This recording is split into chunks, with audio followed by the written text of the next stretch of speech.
पहले तो मैं नारी कल्याण समिति का बहुत बहुत धन्यवाद देता हूँ कि इतना भव्य आयोजन किया उन्होंने और नारी शक्ति को प्रोत्साहन देने के लिए ये सब कर रहे हैं और बहुत मजबूती से कर रहे हैं। हिंदी की गूंज पत्रिका के बारे में मैं आपको बताऊं, ये जापान से निकलने वाली इकलौती हिंदी की मैगज़ीन है जो हिंदी की आवाज़ पूरी दुनिया में बुलंद कर रही है। और मैं खुद भी अंतर्राष्ट्रीय हिंदी समिति में न्यासी हूँ यूएसए में। हम बच्चों को वहाँ हिंदी निःशुल्क सिखा रहे हैं। हिंदी के प्रसार के लिए हम काम कर रहे हैं।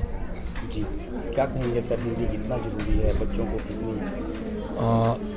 देखिए, हम अपने जड़ों से हट जाएंगे अगर हम हिंदी से पीछे हट जाएंगे तो अभी आज क्या है कि हम अपने बच्चों को अंग्रेजी स्कूलों में पढ़ा रहे हैं, हम उनको आर्य समाज या हिंदी स्कूलों में नहीं भेज रहे। हम चाहते हैं कि हमारे बच्चे बहुत पढ़ लिख कर इंजीनियर, डॉक्टर बन जाएं और उसके बाद में हम फिर ये भी चाहते हैं कि वो हमारी सेवा करें। तो हमारे संस्कार ही बच्चों में नहीं आएंगे तो वो हमारी सेवा कैसे करेंगे?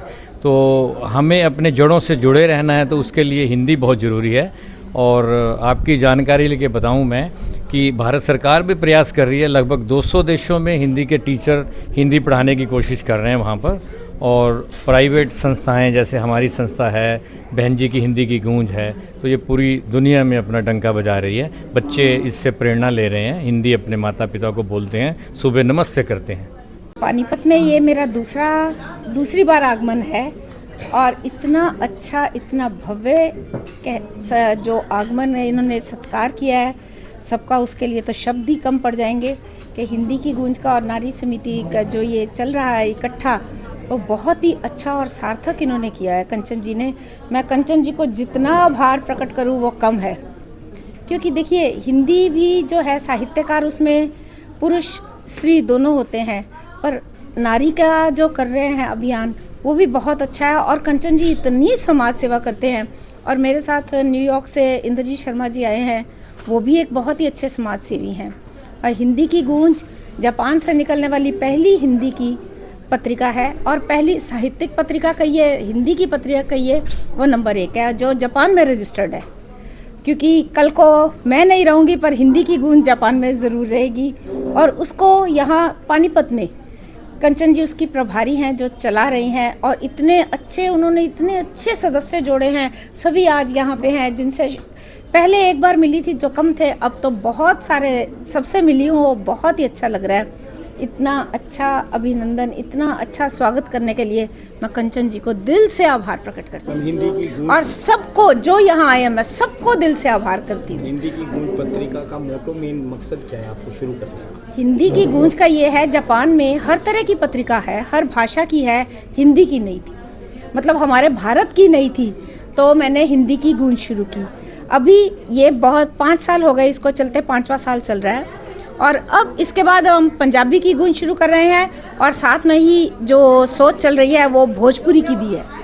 तो बड़ी जल्दी आपको ये दोनों गूंज भी और सुनाई देंगी और पूरे विश्व में हिंदी की गूंज तो चल रही है। जापान से रमा जी आई हैं, तो ये इन्होंने मुझे दिल्ली आने के लिए निमंत्रण दिया था। तो मैंने इनसे बोला कि मेरा आना थोड़ा मुश्किल है, कुछ ऐसा हो जाए कि हम पानीपत में मिल जाएं। तो सहर्ष इन्होंने स्वीकार कर लिया और हमने फिर इनको पानीपत में बुला लिया। इनके साथ न्यूयॉर्क से आए हुए इंद्रजीत भाई साहब भी हैं, जिन्होंने कहा कि भी मैं खुद पानीपत साथ में आपके जाना चाहूँगा। तो ये हमारा अहोभाग्य है कि इसमें कानपुर से भी आए हुए हैं और दिल्ली से भी आए हुए हैं। ये इतने महानुभाव आए हुए हैं कि हम लोग भाव विभोर हो गए हैं। इनकी कविताएं सुन सुन के और मन जो है वो गदगद हो गया है कि काश हम इनसे फिर दोबारा मिले। हम और चाहेंगे कि हमारा इनके साथ मिलन होता रहे। हमें बहुत कुछ सीखने को मिला है, जो कुछ हमें, मतलब मैं ये सोचती हूँ कि इतनी उम्र हो गई है, जिन गुणों से मैं पीछे हटी हुई थी वो ये लोग मेरे में उजागर कर रहे हैं। और मैं ये मैत्री अभिनंदन समारोह हमने किया है जिसमें नारी कल्याण समिति और हमारे कुछ दूसरे मेंबर्स आए हुए हैं जिन्होंने कहा कि हम भी ज़रूर आना चाहेंगे। हिंदी की गूंज के बारे में थोड़ा बताएं मैम, जिस तरीके से हिंदी की गूंज में इन्होंने मुझे प्रभारी बना दिया। पता नहीं इन्होंने मुझे मेरे में क्या देखा, मुझे नहीं मालूम, पर जो भी था वो मुझे इतना अच्छा लगा कि जब जिस चीज़ की मुझे नॉलेज ही नहीं थी उस चीज़ का मुझे ज्ञान मिल रहा है। और देखिए, सीखने की कोई उम्र नहीं होती है। मुझे सीखने में बहुत अच्छा लगता है जब रात को 2-2 बजे भी अगर मैं इनको मैसेज करती हूँ कि ये हिंदी की गूंज में ये वाली मतलब पत्रिका में ये चीज़ आएगी, तो फट से इनका जवाब आ जाता है कि हाँ ये चीज़ ठीक है।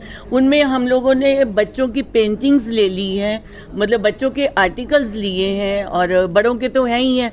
और मेरा एक और सजेशन है कि मैं खुद चाहूँगी कि मैं स्कूल्स में जाऊं और स्कूल्स के जितने भी प्रिंसिपल्स हैं उनसे बोलूं कि इनको आप लाइब्रेरी में स्थान दीजिए कि बच्चों को इससे बहुत कुछ सीखने को मिलेगा। ये हिंदी की गूंज का प्रयास है जो ये जापान से होती हुई आगे और भी कितने कंट्रीज़ में जा रही है। फिर अब ये पंजाबी की गूंज भी कर रहे हैं, और मैंने तो सुना है भोजपुरी में भी ये करने वाले हैं। ये बहुत आगे बढ़ रहे हैं। तो हिंदी की गूंज जो है, देखो हिंदी हमारी मातृभाषा है और हम खुद उससे इतनी दूर भाग रहे हैं, वो नहीं होना चाहिए। बच्चों को हिंदी ज़रूर आनी चाहिए और उसमें कोई शर्म भी नहीं होनी चाहिए कि वो ये शर्म महसूस करें कि हाय हमें मतलब हिंदी बोलनी पड़ेगी, हम नहीं बोल सकते। देश दुनिया की हर खबर सबसे पहले देखने के लिए फॉलो करें Dainik Savera TV, YouTube, Facebook, Instagram, X और व्हाट्सएप चैनल पर।